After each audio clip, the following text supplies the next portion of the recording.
Telugu Bigg Boss season 7 winner రైతు బిడ్డ పల్లవి ప్రశాంత్ ని ఈరోజు పోలీసులు అరెస్ట్ చేశారు. బిగ్ బాస్ ఫైనల్ రోజు జరిగినటువంటి ఘటన ఆధారంగానే ఈరోజు పల్లవి ప్రశాంత్ ని పోలీసులు అరెస్ట్ చేశారు. లాండ్ ఆర్డర్ కి విఘాతం కల్పించడం, అలాగే ప్రభుత్వ ఆస్తులను ధ్వంసం చేసినటువంటి కేసులో ఈరోజు పల్లవి ప్రశాంత్ ని పోలీసులు అరెస్ట్ చేసిన నేపథ్యంలో అసలు ఆ రోజు ఏం జరిగింది, పల్లవి ప్రశాంత్ అరెస్ట్ కి కారణం ఏంటి, ఆయన్ని ఎక్కడ విచారణ చేస్తున్నారు అనే అంశాలకు సంబంధించి మనతో మాట్లాడేందుకు ప్రముఖ సీనియర్ జర్నలిస్ట్ శ్రవణ్ కుమార్ గారు మనతో ఉన్నారు. ఆయనతో మాట్లాడారు. శ్రవణ్ గారు నమస్తే అండి. నమస్తే సార్. శ్రవణ్ గారు, పల్లవి సార్ ప్రశాంత్ ని ఈ రోజు పోలీసులు అరెస్ట్ చేశారు. రైతు బిడ్డ Pallavi Prashanth Bigg Boss final day రోజు మాత్రం కొంచెం అన్నపూర్ణ 7 acres దగ్గర ఆ గలాటా జరిగింది. ఎంతో మంది ఫ్యాన్స్ ఆ రోజు విధ్వంసాన్ని సృష్టించారు.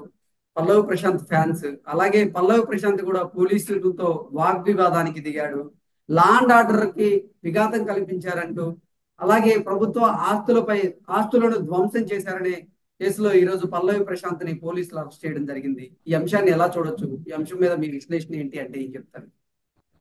యా ఆ, ఈ సంఘటన అంటే ఒక పల్లవి ప్రశాంత్ సామాన్య రైతు అనే సామాన్యుడు బిగ్ బాస్లోకి వెళ్ళడం ఒక అనూహ్యమైన పరిణామంగా చెప్పుకోవచ్చు. గెలుస్తారని మొదటి నుంచి కూడా నాలాంటి విశ్లేషకుడు నేను మొదటి నుంచి కూడా భావిస్తూనే ఉన్నాను. గెలిపించాల్సింది కూడా నేను రిక్వెస్ట్గా చెప్పాను. ఎందుకంటే గతంలో బిగ్ బాస్ మీద చాలా విమర్శ ఉండేది. బిగ్ బాస్లో రైతు ఎందుకు రాడు, రైతును పెట్టొచ్చు కదా, ఇట్లాంటి ఏదో విమర్శ ఉన్నప్పుడు మీరు కోరుకున్నట్టే ఒక రైతును తీసుకొచ్చాడు కాబట్టి మీరు ఏ పార్టీ గెలిపిస్తారో గెలిపియండి ఆడియన్స్ అన్నట్టు పాయింట్ ఆఫ్ వ్యూలో కూడా నేను 2-3 విశ్లేషణ చేశాను. సో ఈయన మొత్తం మీద అయితే రకరకాలైనటువంటి టాస్క్లు దశలు దాటుకుంటూ పల్లవి ప్రశాంత్ విన్నర్ అవడం అనేది జరిగింది. దురదృష్టవశాత్తు ఇలాంటి సంఘటనలతో అంటే నిన్నట ఆ రోజు విన్నర్ ప్రకటించిన తర్వాత జరిగిన సంఘటనలు, దాని తాలూకు పర్యవసానం ఫలితంగా ఈ రోజు పల్లవి ప్రశాంత్ అరెస్టుకు దారితీయడం నిజంగా కూడా కొంచెం బాధాకరమైన విషయాన్ని చెప్తాను నేను ఒక సగటు మనిషిలా. వాస్తవానికి ఇదంతా విశ్లేషించాలంటే ఒక 2-3 కోణాల నుంచి విశ్లేషించాల్సి ఉంటుంది. మొదటగా ఏంటంటే ఇది అభిమానం. ఈ అభిమానులు చేసినటువంటి ఈ కార్యక్రమానికి లేదా ఈ దుస్సంఘటనలకు, ఈ దుర్దుడుకు చర్యలకు పాపం పల్లవి ప్రశాంత్ మూల్యం చెల్లించుకుంటున్నాడు. వాస్తవానికి అయితే పల్లవి ప్రశాంత్ ప్రమేయం ఏమీ లేదు. కాకపోతే కొన్ని సెక్షన్ల ప్రకారం చూస్తే ఆయనకు కూడా కొంచెం బాధ్యత వహించాల్సిన అవసరం ఉంటుంది. అయితే దీనికన్నా ముఖ్యంగా అసలు ఆ సంఘటనకు దారితీసిన పరిస్థితులు ఒకసారి మనం విశ్లేషించుకుందాం, చర్చిద్దాం. ఏంటంటే ఆ రోజు పల్లవి ప్రశాంత్ విన్నర్గా కాకుండా మ్యాన్పులేటెడ్ అయిపోతుంది బిగ్ బాస్ యాజమాన్యము, అంటే ఆడియన్స్ అనుకున్నటువంటి విషయం, అంటే అభిమానులు అనుకున్నటువంటి విషయం. శివాజీని విన్నర్గా ప్రకటించే అవకాశాలు ఉన్నాయి, శివాజీ పెద్ద హీరో కాబట్టి ఆయననే విన్నర్గా చేస్తారు అన్న ఒక చర్చ సోషల్ మీడియాలో బాగా జరిగింది. ఆ తర్వాత అమర్దీప్ని గెలిపించే ప్రయత్నం చేస్తుంది. ఈ గతంలో కూడా ఇట్లాంటి చర్చ జరిగింది. బిగ్ బాస్లో గెలవాల్సిన వాళ్ళు కాకుండా గెలిచేయని వాళ్ళు గెలవడం అనేది కూడా జరిగి ఉంది. దాంతో అపోహలై సోషల్ మీడియాలో చర్చ జరిగి ఆ చర్చ కాస్త అపోహలకు దారితీసి, సందేహాలకు దారితీసి, ఎక్కడ ప్రశాంత్ని గెలిపించలేకపోతున్నారో గెలవడేమో అని ఆతృతో కొంతమంది, ఇంకొకరు సరదాగా గెలిస్తే ఎలా ఉంటుందో చూడాలని అభిమానంతో వెళ్ళిన వాళ్ళు కొంతమంది, వెరసి ఈ రూమర్ అయితే ప్రచారం కావడంతో చాలా మంది, అంటే గతంలో కన్నా ఇంకెక్కువ మంది, గత సీజన్లో జరిగిన బిగ్ బాస్లోకి వచ్చిన జనం కన్నా లెక్కకు మించినటువంటి 4 మంది అక్కడికి చేరడం జరిగింది. ఇదంతా కూడా బిగ్ బాస్ యాజమాన్యం మరి గ్రహించిందో గ్రహించలేదో కానీ కొంచెం మాత్రం ముందస్తు చర్యలు చేసింది. పోలీసు బందోబస్తు కోరింది. వాళ్ళు కూడా 2 అంచెలు, అంటే ఒక 2 వీధుల వరకు కొంతవరకు అదుపులోకి చేసుకునేంత సిబ్బందితోటి వాళ్ళ అదుపులోకి అంటే చట్టబద్ధంగా చేయాల్సినటువంటి రక్షణ చర్యలు తీసుకున్నారు. అయితే అక్కడ ఉన్న క్రౌడ్, అక్కడ ముఖ్యంగా 2 రకాల వాదన జరుగుతుంది. ఈ అమర్దీప్ గెలిచడం వల్ల, అమర్దీప్ రన్నర్ అవ్వడం వల్ల అమర్దీప్ గెలుస్తారన్న సూచన చేసినటువంటి అభిమానులు, పల్లవి ప్రశాంత్కి ఏముంది ఆఫ్టర్ ఆల్ ఒక రైతు సామాన్య, ఆయన గెలవడం ఏంటంటే అమర్దీప్ అభిమానులు, లేదు ఇది పల్లవి ప్రశాంత్ టాస్క్ బాగుందని వీళ్ళు అక్కడికి వచ్చిన చర్చ జరుగుతూ వేడి వాతావరణం ఒకవైపు ఉంటూనే ఇదంతా ఎక్కడికో దారి తీస్తుందని గెస్ చేసినటువంటి పోలీస్ సిబ్బంది అండ్ బిగ్ బాస్ యాజమాన్యం వీళ్ళనెవరు కూడా పార్టిసిపేట్స్ బయటికి చాలాసేపు బయటకు వెళ్ళలేకపోవటం వచ్చింది. అర్ధరాత్రి దాటిన తర్వాతనే బయటికి అలో చేసింది. వెళ్ళేటప్పుడు జాగ్రత్తగా ఎలా ఉన్నారు. దాంతో కూడా ఆ పబ్లిక్ హెవీగా ఉన్న వైపు కాకుండా మూడో వైపు నుంచి వదిలారని తెలుస్తుంది. అయితే ఇక్కడ జరిగింది ఏమిటంటే పల్లవి ప్రశాంత్ని పబ్లిక్ లో వెళ్ళకూడదని సూచన చేశారు. బట్ అతను అదే వెళ్ళిన అంటే తర్వాత బిగ్ మళ్ళీ బాస్ బిగ్ బాస్ యాజమాన్యం ఇది కానీ నాగార్జున గారు ఇదే ఇక్కడ కానీ ఇదే సార్ సార్ ఇక్కడ ఇదే మెయిన్ కేసు ఇక్కడే ఉంది. కేసు కారణం ఇక్కడ ఇదే. ఇక్కడ జరిగిన ఆ గలాటకి లోపు వీళ్ళు పల్లవి ప్రశాంత్ అభిమానులను ఆ, అమర్దీప్ అభిమానులు ఒకరి మీద వాదన చేసుకుంటూ ఘర్షణ చేయడం, అక్కడ దారిలో కనిపించిన పార్టిసిపెంట్ కార్ల మీద రాళ్ళు దాడేయడం, ఆ దారిలో కనిపించిన ఆర్టిస్ట్ మీద దాడేయడం జరిగింది. అయితే ఇక్కడ పల్లవి ప్రశాంత్కి ఏం సంబంధం అంటే ఇక్కడ జరిగిన చిన్న ఒక లాజికల్ తప్పిదం ఆయన పాయింట్ ఆఫ్ వ్యూలో ఉంది. ఏమిటంటే వీళ్ళు ఆ గుంపు వైపు రావద్దంటే తిరిగి వెళ్ళిన పల్లవి ప్రశాంత్ ఆ గుంపు దగ్గరికి వచ్చాడని, ఆ రావడం వల్ల కాసింత వేడి వాతావరణం పెరిగిందనేది ఇక్కడ సమస్య.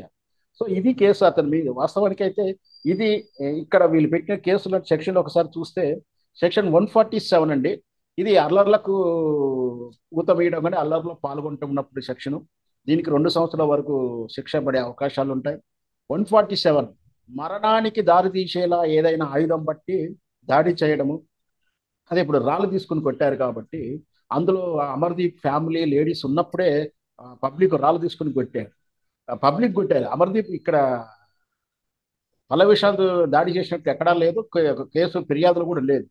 దాంతోపాటు 290 బహిరంగ ప్రదేశాల్లో ఇలా అల్లర్లు అంటే బహిరంగ ప్రదేశాల్లో ఒక్కసారిగా జనం మీదకి ఎగబడడు, ప్రైవేట్ బస్సుల మీద దాడి చేయడము, ఇదంతా కూడా ఆల్సో సెక్షన్ అప్లికేబుల్ ఉంటుంది. ముఖ్యంగా 353 సెక్షన్ ఇదైతే ఉందో ప్రభుత్వ సిబ్బంది డ్యూటీలో ఉన్నప్పుడు ఆ డ్యూటీకి ఆటంకం కలిగించడం కానీ, వాళ్ళ విధులకు ఆటంకం కలిగించడము, వాళ్ళని భయభ్రాంతులకు గురి చేయడము, ఒత్తిడికి గురి చేయడం, ఇవేవి కూడా శిక్షార్హమే ఉంటుంది. 353 కొంచెం స్ట్రాంగ్ గానే ఉంటుంది. ఇంకొకటి మిగతా 427 ఒకటి 149 ఇవన్నీ కూడా చిన్న కేసులు అయినప్పటికీ సెక్షన్లు చిన్న సెక్షన్లు అయినప్పటికీ కొంచెం బలమైనవి. ముఖ్యంగా 427 ఆస్తి నష్టం చేసినప్పుడు 200 రూపాయల కన్నా ఎక్కువ ఉన్నప్పుడు శిక్షకు కేసు పెట్టడానికి అవకాశాలు ఉంటాయి. ఇంకొకటి 149 అనుమతి లేకుండా సమూహాలను అంటే అక్కడ అసెంబ్లీ అవ్వడము, దానికి క్యాప్టెన్షిప్ చేయడం, లేదా అక్కడ అంటే అల్లర్లు జరిగినటువంటి అనుమతి లేని దాంటి సమూహంలో వీళ్ళు కూడా ఉండడం కూడా నేరం కింద భావిస్తుంది. అంటే ఇక్కడ ఈ సెక్షన్ 149లో పల్లవి ప్రశాంత్ అప్లికేబుల్గా ఉంటుంది. వెరసి పల్లవి ప్రశాంత్ని బాధ్యునైతే చేయగలరే కానీ మరి కోర్టు వరకు వెళ్ళిన తర్వాత ఇతడే చేశాడు, ఇతని ప్రేరణ వల్ల జరిగిందని చెప్పడం అయితే కొంచెం అవకాశాలు తక్కువ ఉంటాయని నా ఉద్దేశం. ఎందుకంటే ఇతను ఏ విధంగా ప్రేరేపించలేదు.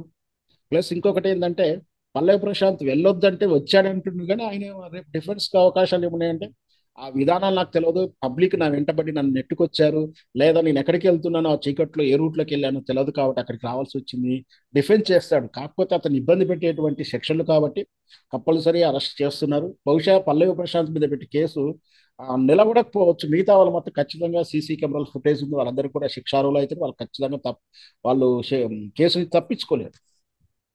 ఓకే శ్రవణ్ గారు, అంటే బిగ్ బాస్ యాజమాన్యం కానీ నాగార్జున గారు కానీ బయట సిచ్యువేషన్ బాగాలేదు, బయట లా అండ్ ఆర్డర్ కి సంబంధించినటువంటి ఇష్యూ వచ్చే అవకాశం ఉంది, బయట మీ ఫ్యాన్స్ కూడా గలాటా చేస్తున్నారు అంటూ పల్లవి ప్రశాంత్కి సూచించినప్పటికీ కూడా అతను సెలబ్రేషన్ చేసుకోవాలి, ఫ్యాన్స్ ని కలవాలి అనే ఉద్దేశంతో అతన్ని బిగ్ బాస్ యాజమాన్యం అన్నపూర్ణ 7 ఏకర్స్ బ్యాక్ గేట్ నుంచి పంపించినప్పటికీ కూడా అతను మళ్ళీ క్రౌడ్ లోకి వచ్చేటువంటి ప్రయత్నం చేశాడు.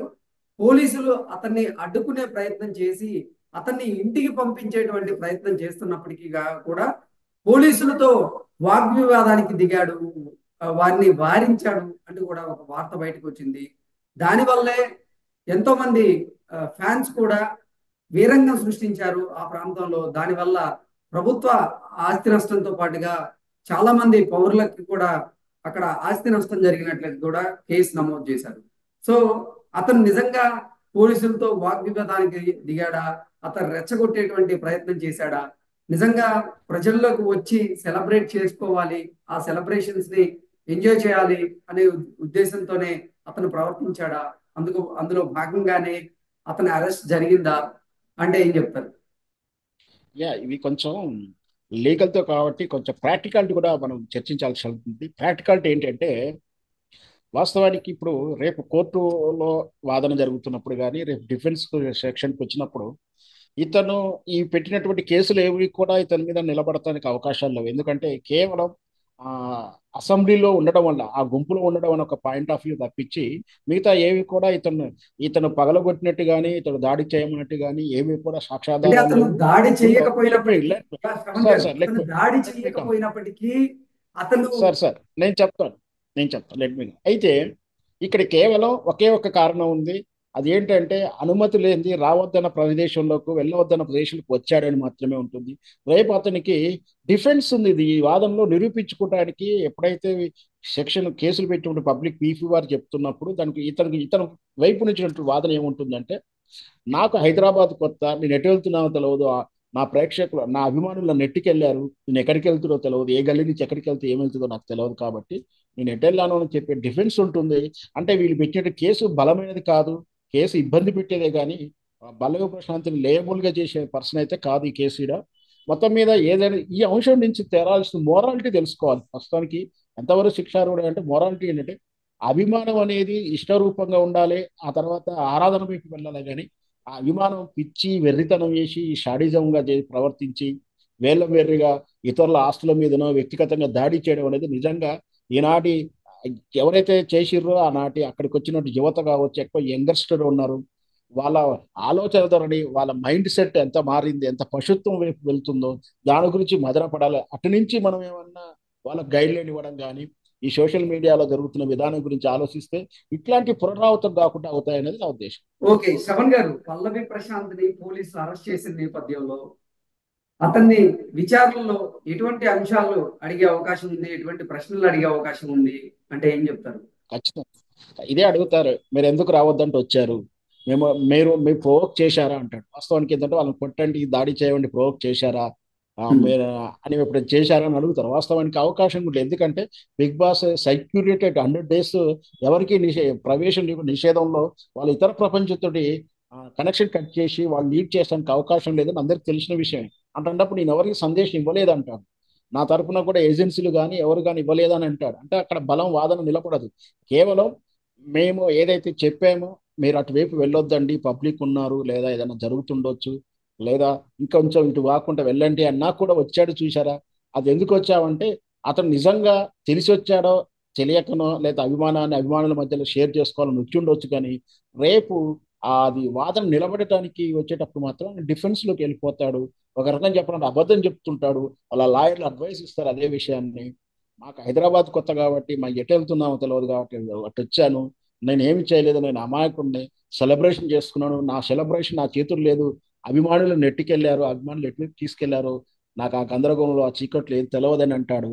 సో అంతకు మించినటువంటి ఆయనను బాధ్యం చేసే అవకాశాలు లేవు. కాకపోతే ఏంటంటే నిజంగా కూడా ఇంకా ఆ రోజు ఆ రాత్రంతా అక్కడే ఉండి వెళ్లకుండా ఉంటే ఇంకా బాగుండేదేమో. బట్ మరి యాజమాన్యం, బిగ్ బాస్ యాజమాన్యం ఏ విధంగా నిర్ణయం తీసుకుంది మనమే అనుకోవాల్సిందిగానే, మనం వాళ్ళని ప్రశ్నించలేము కదా. మొత్తం మీద ఇలాంటి షోలో నెక్స్ట్ టైం వస్తున్నప్పుడు ఇంతకైనా కట్టుదిట్టమైన చర్యలు తీసుకోవాలి. అవసరమైతే ఇవి సిటీకి దూరంగా, ఎందుకంటే ఇప్పుడు చూసాము ట్రాఫిక్ ఎంత ఆ రోజు జామ్ అయిందో. ఆ అక్కడ రోజు దారిలో ట్రాఫిక్ వెళ్ళి అంతరాయం కలిగింది. అలాగే పల్లవి ప్రశాంత్ ఫ్యాన్స్ ఎవరైతే ఉన్నారో వాళ్ళు మీడియా మీద దాడి చేశారు. అలాగే పోలీసుల మీద దాడి చేశారు. అక్కడికి వచ్చినటువంటి పబ్లిక్ మీద రాళ్లు రువ్వారు. ఇలా అక్కడ అలాగే ప్రభుత్వ బస్సుల మీద దాడి చేశారు. అక్కడ కంటెస్టెంట్లు ఎవరైతే ఉన్నారో కంటెస్టెంట్ల కుటుంబం మీద, కంటెస్టెంట్ల ముఖ్యంగా మీద, వాళ్ళ కార్ల మీద దాడి చేసినటువంటి ఘటనలు మనం చూసాం. ముఖ్యంగా అది వాస్తవానికి పల్లవి ప్రశాంత్ అభిమానులా కాదా అని మనం డిసైడ్ చేయలేం. కానీ ఆయన పేరు చెప్పుకొని చేసినటువంటి ఈ ఆకతాయితనం కానీ పశువులా ప్రవర్తించిన తీరు మాత్రం ఖచ్చితంగా ఖండించాల్సిందే. వాళ్ళకు ఒకటికి డబుల్ కేసులు పెట్టి ఈ వాళ్ళని ఘటన వెనక శిక్షార్హులు చేయాలి. ఈ ఘటన వెనక బిఆర్ఎస్ నేతల హస్తం కూడా ఉందంటూ కొన్ని వార్తలు వచ్చిన నేపథ్యంలో ఈ వార్తల్ని ఎలా చూడొచ్చు శ్రవణ్ గారు? అదే అంతా పని పాట లేని వాళ్ళు చేస్తున్న విధానం. అంటే పార్టీలకు ఇవి సంబంధం ఉండదు. సపోర్ట్ ఇస్తానికి కానీ అపోజ్ చేయడానికి ఏ పార్టీకి సంబంధం లేదు. అది కేవలం ఆ, ఇదే ఇంతకుముందు చెప్పుకున్నట్టు సోషల్ మీడియాలో పని పాట లేనటువంటి ట్రోలర్స్గా కానీ అవారా బ్యాచ్ చేసినటువంటి క్రియేషన్ చేసినటువంటి విషయాలే. అట్నే దీనికి రాజకీయానికి ఎలాంటి సంబంధం లేదు. బీఆర్ఎస్ అని కాదు, ఇంకో పార్టీ కూడా చేసింది కాదు, సపోర్ట్ చేసింది కాదు. కేవలం టైం పాస్ ఆర్టికల్స్ కానీ లేకపోతే ట్రోలింగ్ అంశాలు కానీ చూడాలి. ఓకే ఓకే శ్రవణ్ గారు, థ్యాంక్ యూ సో మచ్.